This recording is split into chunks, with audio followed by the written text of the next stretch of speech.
चल रही है। तो हम लोग पढ़ रहे हैं the text of the book rainbow is divided into 4 parts. जैसे हमारा बुक जो है इंग्लिश का वो रेनबो है। कौन किताब है? रेनबो। उसको 2 भागों में पहले बांटा गया, एक प्रोज है और एक पोएट्री है। तो हम लोग इसे प्रोज चैप्टर में दिया गया है, प्रोज पार्ट में जो दिया गया है चैप्टर का नाम, इसमें 11 चैप्टर है, जिसको कहा जा रहा है कि कितने भागों में बांटा गया है? 4 भागों में बांटा गया है, ठीक ना। जैसे पहला क्या है तो एसे है, दूसरा क्या है स्पीच है, तीसरा क्या है स्टोरी है, और चौथा क्या है ड्रामा या कॉमेडी है, ठीक है। तो हम लोग इसमें यही जानेंगे कि हाँ ऐसे कौन कौन चैप्टर है, स्पीच कौन कौन चैप्टर है, और स्टोरी कौन कौन चैप्टर है, और ड्रामा कौन सा चैप्टर है, ठीक है। इससे यह फायदा होगा कि अगर एग्जाम में पूछ देगा कि हाँ जैसे मान लीजिए कि इंडियन सिविलाइजेशन एंड कल्चर दे दे, उसके बाद ऑप्शन में आपको एसे दे दे, स्पीच दे दे, स्टोरी दे दे या ड्रामा दे दे, तो उस समय अगर हम इसको पढ़े रहेंगे, याद रहेगा, तो तुरंत हम लोग ऐसे कर लेंगे।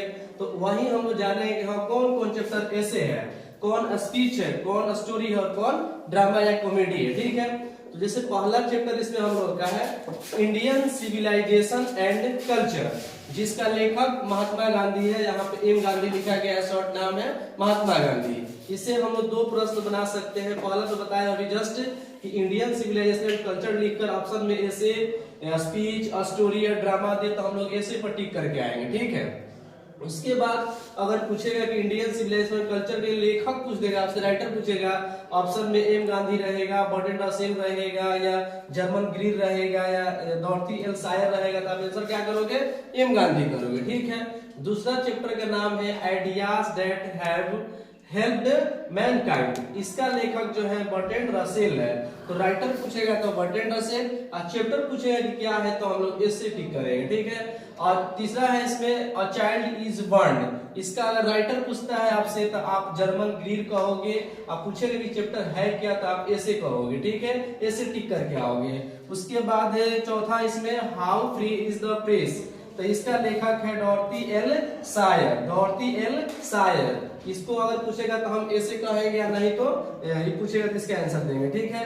पांचवा है इंडिया थ्रू ट्रेवलर्स आइज। तो इसका लेखक या राइटर है पर्ल एस बक। तो ऐसे में 5 चैप्टर को रखा गया है। पहला इंडियन सिविलाइजेशन कल्चर रखा गया है, दूसरा ideas that have helped Mankind को रखा गया है, तीसरा अ चाइल्ड इज बर्न को रखा गया है, चौथा how free is the press को रखा गया है, और पांचवा इंडिया थ्रू ट्रेवल्स आई रखा गया। अब हम जानेंगे स्पीच कौन कौन चैप्टर है। तो भारत इज माई होम, जिसका राइटर डॉक्टर जाकिर हुसैन है, ठीक है।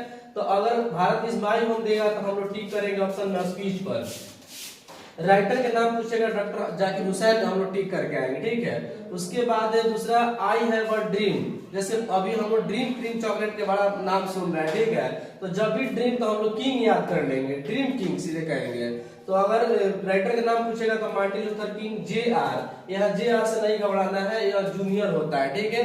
एस आर रहेगा तो सीनियर होता है।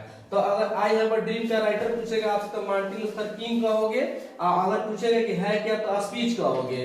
तीसरा भाग में हम लोग आएंगे तो ये स्टोरी है यानी कहानी है। जैसे पहला इसमें रखा गया है पिंच ऑप्शन, इसका लेखक जो है मनोहर मालगांकर जी हैं। अगर इसको इस चैप्टर का नाम लिखकर दे दे ऑप्शन में आपका ये क्या बोलते हैं, ऐसे दे दे, स्पीच दे दे, स्टोरी दे दे, ड्रामा दे दे, तो आप लोग इसके टिक करोगे भाई, तो हम लोग करेंगे स्टोरी करेंगे। कब? जब प्रश्न के रूप में या क्वेश्चन के रूप में पिंच ऑप्शन रहेगा तब। राइटर पूछेगा तो मनोहर मालगांकर, ठीक है। उसके बाद है दूसरा इसमें स्टोरी में दूसरा क्या है तो द आर्टिस्ट है, द आर्टिस्ट। आर्टिस्ट मींस कलाकार होता है, सीगा लोया। इसका राइटर कौन है? सीगा लोया। ये भी रहेगा तो हम लोग स्टोरी टिक करके आएंगे। अगर इसका राइटर का नाम पूछेगा तो सीगा लोया करेंगे, ठीक। उसके बाद तीसरा जो है द अर्थ है, इसका राइटर है एची बेट्स, एची बेट्स है, ठीक है। इसको पूछेगा तो ये भी हमारा क्या है भाई स्टोरी है।